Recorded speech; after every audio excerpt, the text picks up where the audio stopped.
সর্বপ্রথম 2007 সালে লাল রঙের একটি এলিয়ন গাড়ি কিনেছিলেন অপু বিশ্বাস। টানা 10 বছর সেই গাড়ি ব্যবহার করেছেন তিনি।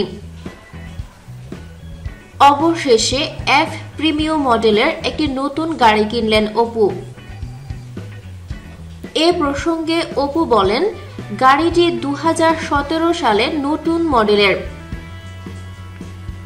আমার জানা মতে ঢাকাতে আমিই প্রথম এই মডেলের গাড়িটা কিনেছি। আগের গাড়িটা নিয়ে অপু বলেন, পুরনো গাড়িকে ঘিরে আমার অনেক স্মৃতি। আমার কাকা বিশ্বনাথ বিশ্বাসকে নিয়ে আমি গাড়িটা কিনেছিলাম। কাকা আজ বেঁচে নেই, কিন্তু আমার হৃদয়ে বেঁচে থাকবেন চিরকাল। নতুন গাড়ি কেনার পর থেকে কাকাকে খুব মিস করছি। উল্লেখ্য, 2008 সালে শাকিব খানের সঙ্গে বিয়ের পিঁড়িতে বসেন অপু। অবন্তী বিশ্বাস অপু থেকে ধর্মান্তরিত হয়ে অপু ইসলাম খান নাম নিয়ে শাকিবকে বিয়ে করেন তিনি। বিয়ের পর গত বছরের 27শে সেপ্টেম্বর কলকাতায় আব্রাহামের জন্ম হয়, যেটা বহুদিন ধরে গোপন থাকে। শেষমেশ গত 10ই এপ্রিল বোমা ফাটান অপু বিশ্বাস। শিশু আব্রাহামকে নিয়ে প্রকাশ্যে টিভি লাইভে আসেন অপু। উন্মোচন করেন 9 বছর আগে শাকিবের সঙ্গে বিয়ের খবর।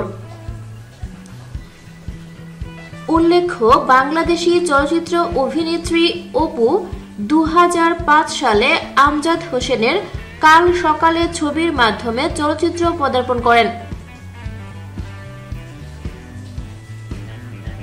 2006 সালে এফ.আই. মানিক পরিচালিত কোটি টাকার কাবিন ছবিতে শাকিব খানের বিপরীতে নায়িকা চরিত্রে অভিনয় করেন তিনি।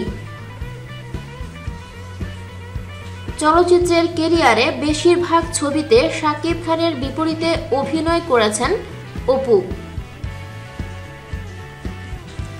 বগুড়াতে অপুর বেড়ে ওঠা। বাবা উপেন্দ্রনাথ বিশ্বাস এবং মা শেফালী বিশ্বাসের 3 মেয়ে ও 1 ছেলের মধ্যে অপু সবার ছোট। বাবা মায়ের প্রেরণায় নাচ শিখতে শুরু করেন অপু।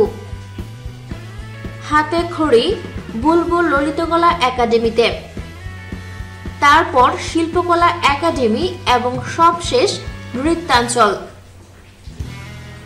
থ্যাঙ্কস ফর ওয়াচিং ভিডিওটি ভালো লাগলে লাইক প্রেস করুন এবং শেয়ার করে সবাইকে দেখার সুযোগ দিন।